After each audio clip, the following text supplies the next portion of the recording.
자, 정체, 영적 전쟁의 정체가 바로 11절의 마귀. 마귀는 어떠냐? 12절에 봐요. 통치자들, 권세들, 어둠 속에 있는 어둠을 지배하는 세상 주관자들, 하늘에 있는 악의 영들, 이게 마귀래요. 마귀. 지금 이 통치자, 권세자, 주관자, 하늘에 있는 악한 영들이 이 표현이 약해 보여요? 세 보여요? 아주 세 보이는 거예요. 사도 바울은 이런 표현을 통해서 이 마귀가 보통 존재가 아닌 것을 말하는 거예요. 이렇게 통치자, 권세자, 주관자, 하늘에 있는 악한 영들을 상대하는 아주 힘든 싸움인 것을 말합니다. 고등학생하고 유치원애하고 싸우는 게 아니에요. 아주 힘든 그런 전쟁을 지금 우리가 하고 있는 겁니다. 그래서 너무 세고 강한 존재이기 때문에 다시 10절로 가보면 강건해질 수밖에 없다는 거예요. 마귀가 너무 강하기 때문에 우리도 강해져야 돼요. 근데 그 강해지는 비결이 첫째는 주님 안에서, 두 번째는요, 주님의 힘의 능력, 하나님의 힘의 능력을 받아야 강건해지는 거예요. 그게 내 힘이 아니라 그랬죠? 하나님의 능력을 받아야 강건해지는 거예요. 목소리 세게 한다고, 크게 한다고 설교가 능력 있게 나타나는 게 아니고 하나님이 설교 속에서 역사하셔야 되는 거예요. 그러니까 여러분들도 그런 거예요. 하나님의 힘의 능력으로 강건해지는 겁니다.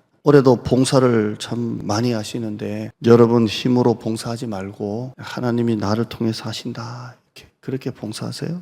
장갑을 끼잖아요. 장갑을 끼면 장갑이 일하는 게 아니라 장갑을 끼고 있는 손이 일하는 거잖아요. 그러니까 나는 하나님의 장갑이지 내가 손이 아니에요. 그냥 끼면 하나님이 일하시는 거예요. 그러니까 내가 자꾸 하나님의 손인 것처럼 하다가는 큰일 나는 거예요. 따라요. 나는 하나님 손에 장갑이다. 장갑이에요. 그냥 하나님이 하시는 거예요. 여기 우리 장로님도 계시고 안수 집사님, 권사님, 우리 사역자들이 있지만 내가 손이 되면 안 되고 나는 하나님의 손에 장갑이다 라고 생각하고 하나님이 하시는 거예요. 하나님이. 아멘. 그렇게 끝까지 잘하세요. 올해 말에 또 내년 임명 잘 받아서 또 주님의 손에 장갑이 되세요. 설교도 오늘 제가 하는 게 아니고 이것도 내가 하는 게 아니라 하나님이 하시는 거예요. 그러니까 나는 하나님의 손에 장갑이다. 하나님이 하시는 거예요. 지난번에 말했던 것처럼 남자가 군대에 입영하는 순간부터 군인이듯이 예수 믿는 순간부터 이 교회에 발을 들이는 순간부터 여러분은 영적 군사가 되는 거예요. 그리고 영적 전쟁이 시작이 되는 겁니다. 아멘. 11절에 지피지기 백전백승. 마귀가 어떻게 우리를 공격하느냐. 11절에 간계를 통해서 우리를 공격하고 있답니다. 간계. 브루스라는 분은 사탄의 간계의 본질을 미리 알고 있어야만 그에 맞설 준비를 할 수 있다. 이 간계가 어떤 건지 알아야 이긴다는 거예요. 지피지기 백전백승이에요. 그 다음 하나만 더 봐요. 존 파이퍼는 전시 때 이 적군의 전술을 신중하게 파악하는 것이 절대로 중요하다. 이게 어떻게 적군이 공격하고 있는지를 아는 게 절대로 중요하다. 이렇게 말하고 있습니다.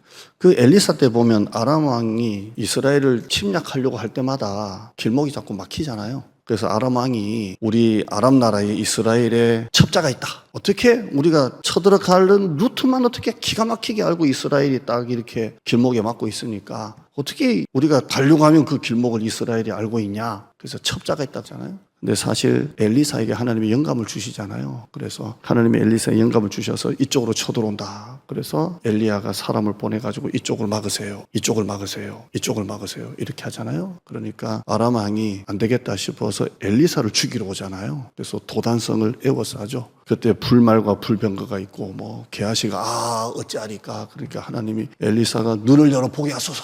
그러니까 하나님의 불말과 불병거가 쫙 있던 거 기억하죠? 그런 것처럼 아람 나라가 쳐들어올 때 이 공격을 미리 알고 딱 막는 거예요. 그래서 사단이 우리를 간계로 공격할 때 그걸 미리 알고 막는 거예요. 그러니까 오늘 저와 여러분이 뭘 배우냐면 사단이 협박이 아니라 간계하는구나. 협박이 아니라 간계하는데 이 협박이 아니라 간계를 어떻게 하는지 오늘 배워서 사단이 나를 지금 넘어뜨리려 하는구나. 이놈이 이렇게 지금 쳐들어오는구나. 그렇게 알았으면 좋겠습니다. 아멘. 간계는 헬라어로 메도티아라 그랬죠. 메도티아 이 말은 거짓되다, 미혹하다, 유혹하다, 속이다 이 말입니다.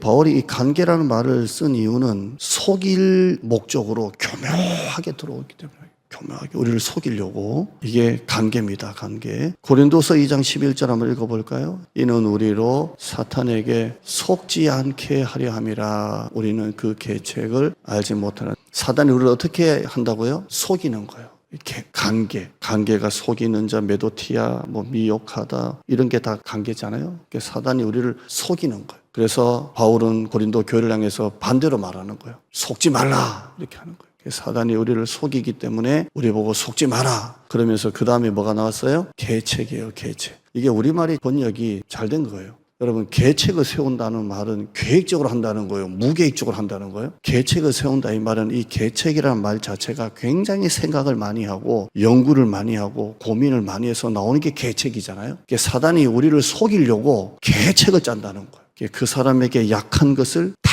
건드린다는 거예요. 여러분만의 약한 게 있죠. 담임 목사만의 약한 게 있고 그 약한 것을 사단이 계책을 짜가지고 우리를 속이는 거예요. 이게 사단의 공격입니다. 우리를 집요하게 넘어뜨리려고 계책을 꾸며서 생각 없이 그냥 막 덤비는 게 아니라 아주 목적을 가지고 그 사람의 약점을 딱 잡아가지고 딱 넘어뜨린다는 거예요. 이게요, 사단이 그 아킬레스건을 딱 이게 안다니까요.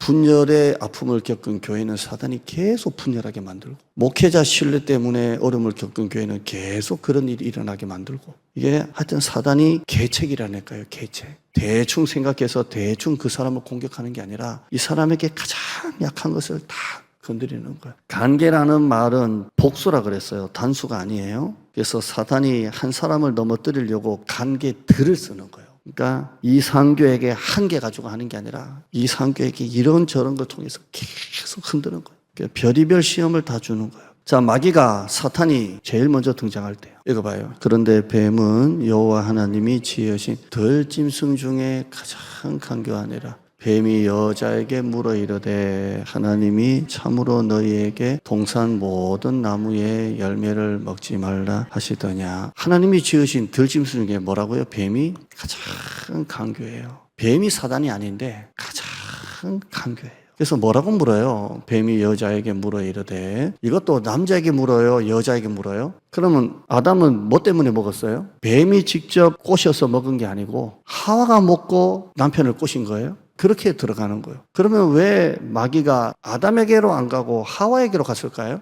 선악과 따먹으면 죽는다라고 하나님이 직접 말한 대상은 누구예요?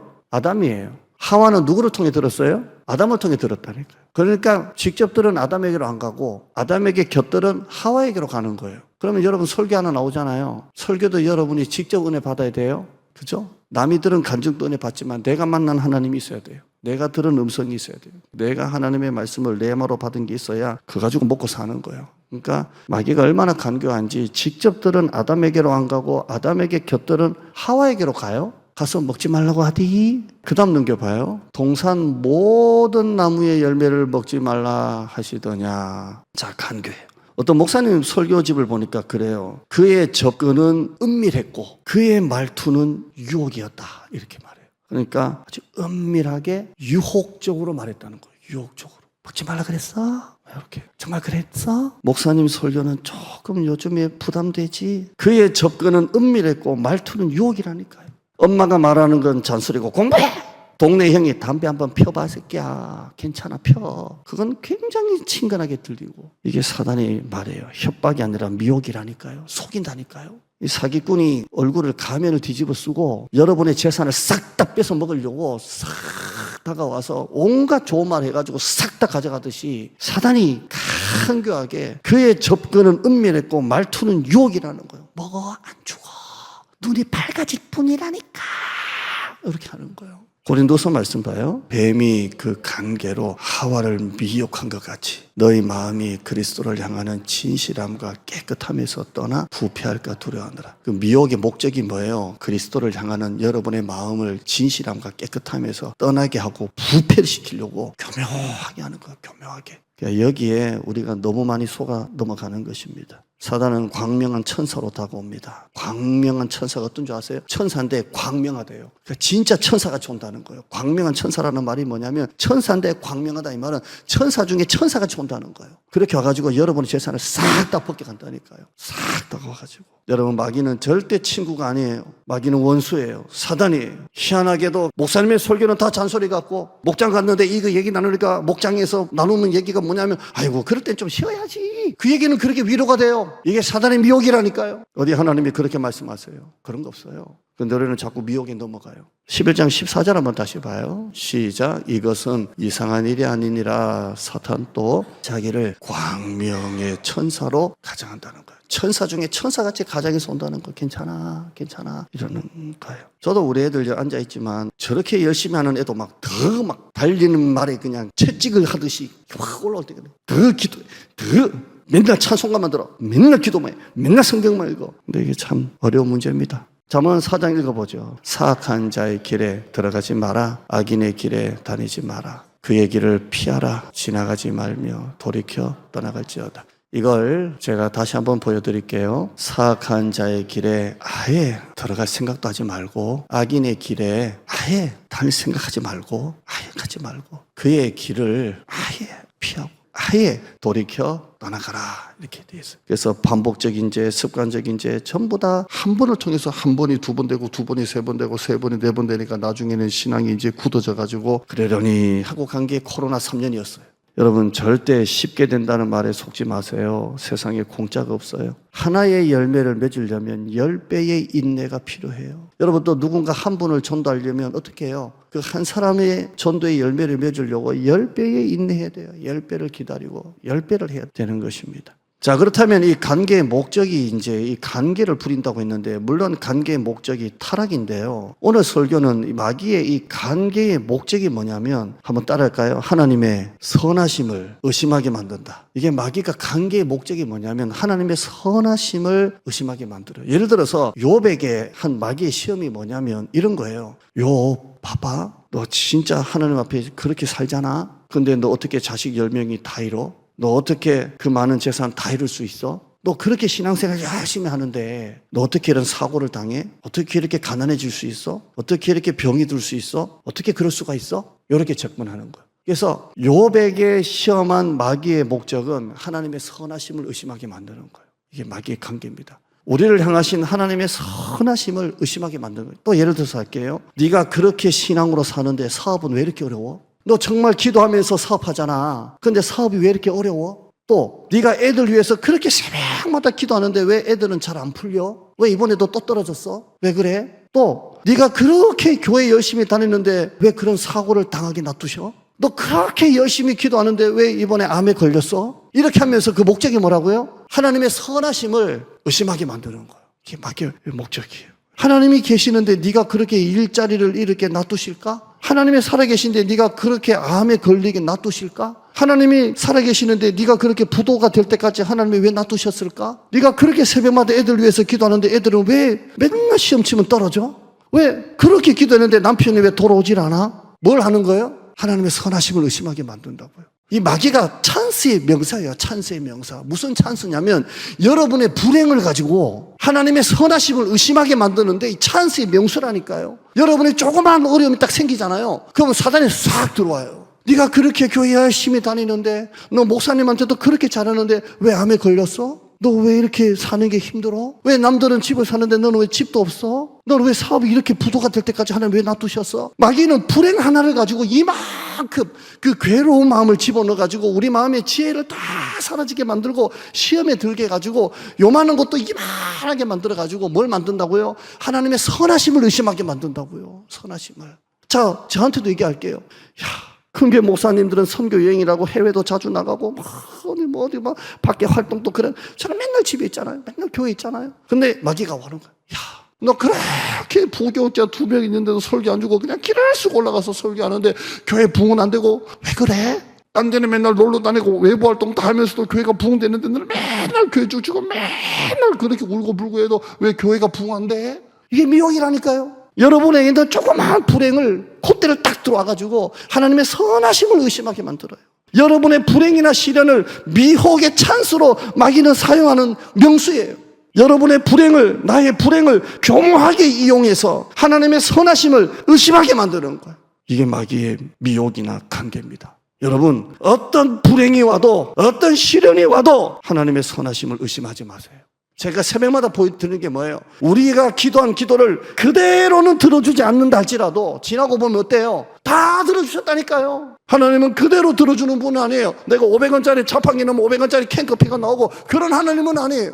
그러나 그 기도를 받으시고 하나님은 그 기도를 통해서 우리의 마음을 다 만드시고 난 다음에 이제 됐다 하시면 내가 구한 것보다 더 좋은 거 주시는 하나님이세요.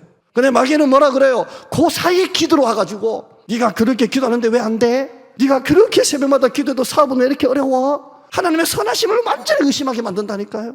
여러분, 하나님은 선하신 하나님이세요. 하나의 열매를 맺으려면 10배를 인내하게 하신 하나님이세요. 지금 이 시간이 하나님의 선하심을 의심하는 자리가 아니라 하나님의 선하심을 고백하는 자리가 되길 바랍니다. 하나님은 선하시다. 나에게 어떤 불행이 와도 하나님은 선하시다. 이렇게 여러분 싸워야 돼요. 아멘. 말씀 시편 5편 12절 읽어봐요. 여호와여, 주는 의인에게 복을 주시고 방패와 같은 은혜로 우리를 호위하시는 하나님이십니다. 시편 84편 11절에 여호와 하나님은 해요 방패이시라. 여호와께서 은혜와 영화를 주시며 정직하게 행하는 자에게 좋은 것을 아끼지 아니하실 하나님이십니다 라고 말하고 있어요. 오늘 하나님의 선하심 절대 의심하지 마요. 아멘. 다 되게 돼 있어요.